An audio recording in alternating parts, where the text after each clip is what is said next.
أهلا بكم في قناة محطة تعلم. السلام عليكم ورحمة الله وبركاته. النهاردة بإذن الله هنتكلم إزاي نتعامل مع أوضاع الفم. طبعا الأوضاع الأساسية اللي أنت شايفها معايا هنا هي أوضاع الفم في حركة كل الحروف اللي موجودة قدامك.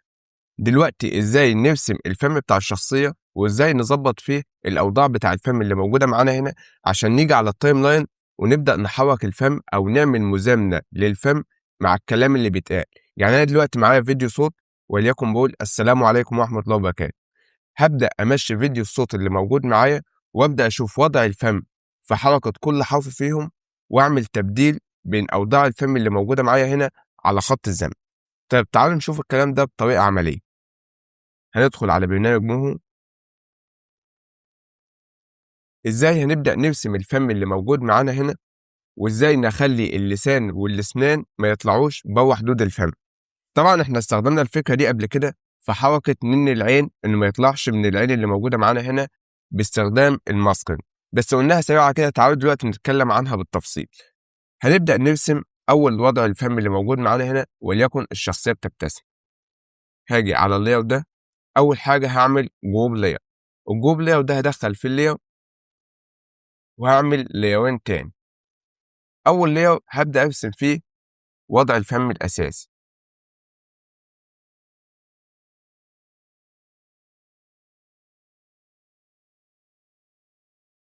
وهبدأ أعمل تلوين باستخدام الستايل. أول حاجة هسحب اللون بتاع الفم الداخلي،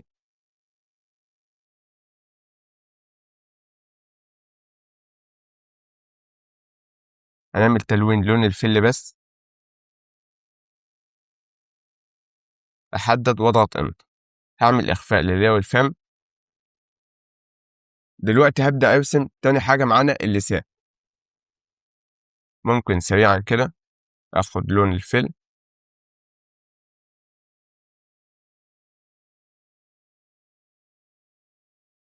تمام كده.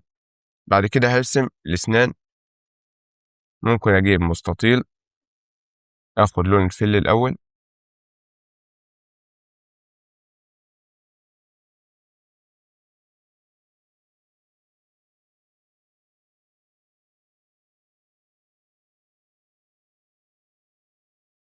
كده وليكن أنا رسمت الأسنان اللي موجودة معايا هنا فوق.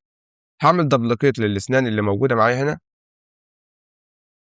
كنترول سي كنترول في، وأعمل لها عكس وأنزلها تحت عشان تبقى موجودة معايا الأسنان في الجزء اللي فوق والجزء اللي تحت. هبدأ أظهر الليارات اللي أنا رسمتها. ممكن أخفي الصورة.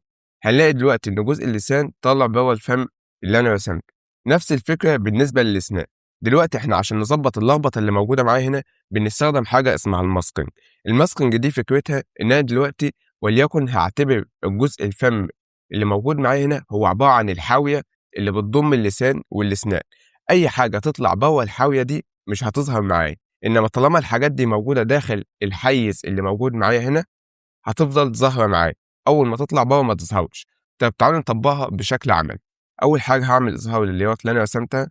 أنا عايزك دلوقتي تشوف العك واللخبط اللي مرسومين. أول حاجة هضغط هنا ضغطتين على الجروب لاير اللي أنا رسمته. هلاقي حاجة عندي فوق اسمها الماسكينج. هضغط على الماسكينج وهعمل حاجة اسمها هايد أو، يعني إخفاء الكل، وهضغط انتر. بنيجي عند اللايرات اللي موجودة معانا هنا. أنا عايز أعمل ماسكينج للأسنان. هلاقي هو تلقائي عملها ماسكينج. نفس الفكرة هلاقي عمل ماسكينج تلقائي للسان. تمام. آخر حاجة هنا بيكون add to mask. add to mask يعني ده الجزء اللي موجود معايا اللي هيبقى الماسك بتاع الحاجات التانية اللي أنا عايز أخفيها. ولو أنا راسم الأشكال وموجود عندي ستروك بعمل exclude strokes. طبعا بس هنا مش هتبان معانا لأن إحنا مش عاملين ستروك الأشكال اللي إحنا راسمينها. واضغط انتر. هتلاقي دلوقتي إن الجزء اللي موجود داخل حيز الفم اللي موجود معاك هو اللي ظاهر بس، مع إن أنا راسم جزء تاني من الأسنان. لو تلاحظ الأسنان موجودة معاك تحت اهي بس مش هتظهر لأن هي مش جوه حيز الفم. لو أنا دلوقتي عملت لها سحب كده وغيرت مكانها اللي هتبدأ تظهر معايا. نفس الفكرة بالنسبة للأسنان اللي فوق. لو أنا سحبتها وغيرت مكانها كده هتبدأ تختفي. نفس الفكرة بالنسبة للسان. دلوقتي أنا رسمت أول وضع للفم اللي موجود معايا. أنا دلوقتي إزاي أرسم أوضاع الفم التانية اللي موجودة معايا هنا عشان أبدأ أحركها على خط الزمن اللي موجود معايا؟ ممكن على طول كده أعمل دبليكيت للاير سمايل اللي موجود معايا، وليكن هغير مكان اللاير هنا عشان أظبط الوضع اللي موجود معايا. هلاقي الفم هنا عبارة عن حرف O. ممكن بسرعة كده أعدل الشكل اللي أنا راسمه.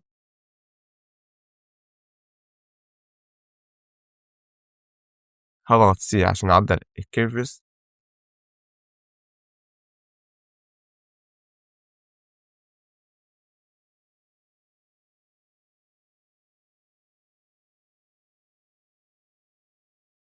أما بالنسبة للأسنان هنخفيها هنا خالص، نخلي جزء الأسنان اللي فوق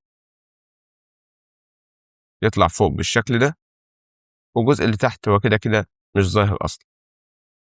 هبدأ أظهر الحاجات اللي أنا راسمها. هلاقي عملت طن وضع موجود معانا الوضع الفم. يعني أنا دلوقتي هقعد أرسم كل بوز من اللي موجودين معايا هنا، بس أنا توفيرا للشغل ممكن أعمل دبليكيت للاير أنا رسمته وبقعد أعدل فيه. يعني أنا هنا ممكن آخد السمايل اللي موجود معايا هنا ده، ممكن مثلا نغير اسمه الأول، نكتب حرف الأو، نغير السمايل ده وليكن أنقله هنا، وهنلاقي إن إحنا هنعمل تغييرات بسيطة بالشكل ده.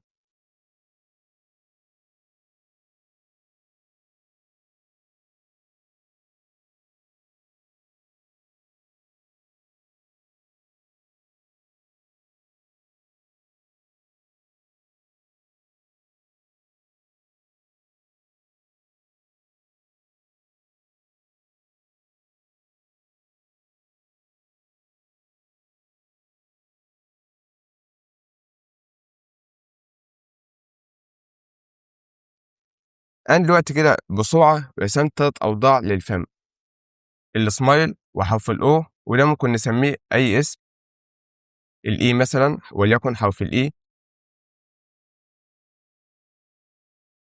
إزاي دلوقتي أعمل الليرات دي كلها في الفم اللي موجود معانا؟ أول حاجة هنبدأ ناخد أوضاع الفم دي وأحطها كده فوق بعض، وأجيب حرف الأو كده، وهنتعامل بحاجة جديدة اسمها السويتش لاير. فكرة السويتش لاير إن أنا بحط جواه مجموعة من الليرات، وأبدأ أعمل تغيير الليرات دي على خط الزمن اللي موجود معانا. تعالوا كده نشوف. أول حاجة هعمل من نيو لاير سويتش لاير، وليكن ممكن نسميه فم، وابدا اخد الليرات اللي انا رسمتها الثلاث ليرات. بس طبعا في حالتك انت لما تيجي ترسم، انت مش هترسم 3 ليرات بس للفم، انت هترسم 6 بوزس او 7 بوزس للفم اللي موجود معاك على حسب الانيميشن اللي انت بتعمله. بس انا هنا اختصارا للوقت عملت ال3 بوزس بس. هاخدهم وادخلهم جوه لير الفم اللي موجود معانا هنا. هتلاحظ ان دلوقتي بعد ما كان ظاهر 3 ليرات، اول ما دخلتهم جوه السويتش لاير بقى ظاهر معايا لاير واحد بس. بص كده، لاير السمايل. اما ليه والاو وليه والاي يظهر ازاي بقى؟ تعالى كده شوف الفكره اللي موجوده معانا. هتقف على الليه الاساس، وليكن انا عايز اخلي الشخصيه هنا تتكلم تقول السلام عليكم ورحمه الله. بس طبعا هنا اوضاع الفم اللي موجوده معايا قليله، فانا هنتعامل بالتلات اوضاع اللي احنا رسمناها. اول حاجه بضغط كليك يمين هنا على الليه سويتش، هلاقي اسماء الليرات اللي انا راسمها اي او سمايل، وليكن هبدا باي. تمام. همشي كام فريم كده واعمل او، همشي كام فريم تاني واعمل السمايل. يبقى نفس الفكرة، بتبدأ تعمل تبديل لأوضاع الفم على حسب الصوت اللي موجود معاك هنا. وفي تريكاية إن شاء الله هنتكلم عنها بشكل أدفانسد لو أنا عايز أعمل انتربوليشن بين حركات الفم اللي موجود معانا هنا، كأنه بيقفل الفم ويفتح، إنما دلوقتي بعمل تبديل لأوضاع الفم. تعالوا كده نشوفها بشكل عملي في فايل تاني أنا عامله كنت شغال عليه. الشخصية وهي بتتكلم، هو هنا بيشاور وبيتكلم عن الحاجات الموجودة. أنا بجيب أوضاع الفم وبقعد أبدل بين أوضاع الفم اللي موجودة معايا هنا. تعالوا كده نشوفها.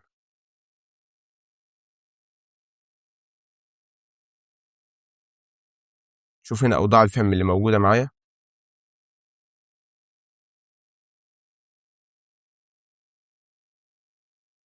واقعد ابدل بينها لحد ما تشوف الشكل الاخير اللي بيظهر معاك كده. دلوقتي نفس الفكرة اللي احنا اتعاملنا معاها في اوضاع الفم بنتعامل معاها في كف الايد. طبعا كف الايد اللي موجود معايا هنا بيبقى ليه كذا وضع، الايد مفتوحة، الايد مقفولة، الايد بتشاور. دلوقتي يعني برسم اوضاع الايد اللي موجودة معايا وابدأ اغير بينها على خط الزمن اللي موجود معايا. تعالوا كده نشوف في الفيديو البسيط ده اللي انا عامله، ان شاء الله ينزل في ريلز عندنا في القناة.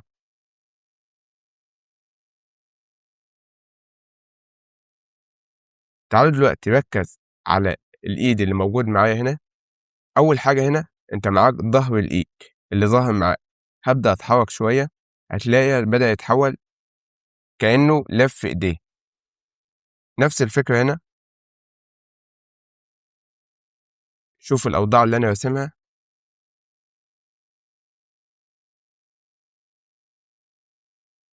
إيد بتشاور، إيد بتعمل رقم 2، ظهر الإيد والإيد اللي مفتوح،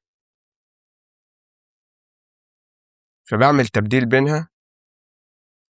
بص كده، أول ما جيت عند اللحظة دي عند الكي فريم اللي موجود معاك هنا عملت تبديل للإيد، وأبدأ أغير الفكرة كده. لو أنا عايز أعمل تبديل هنا وبيطلع فوق مثلا، وليكن نعمل أي حركة إيد تانية. أول ما طلعت كده غير في الفريم ده البوز بتاع الإيد،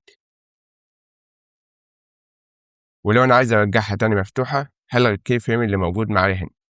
وممكن في حاجة تساعدك أكتر في التعامل مع السويتش لاير من قائمة ويندوز، هتجيب سويتش سيلكشن وتكون واقف هنا من قائمة اللايرز على لاير السويتش، وتبدأ تبدل بينهم على التايم لاين بدل ما تقعد تختار هنا.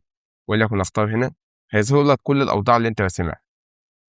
أقعد أبدل كده بالسويتش لاير، بتكون أسهل معايا في الشغل. وكده عشان ما اطولش عليكم وصلنا لنهاية حلقتنا. أتمنى يكون الدرس سهل وسلس وبسيط، ويا ريت تدعمنا بلايك واشتراك وكومنت، ولو في أي أسئلة فأنا معاكم في التعليقات. والسلام عليكم ورحمة الله وبركاته.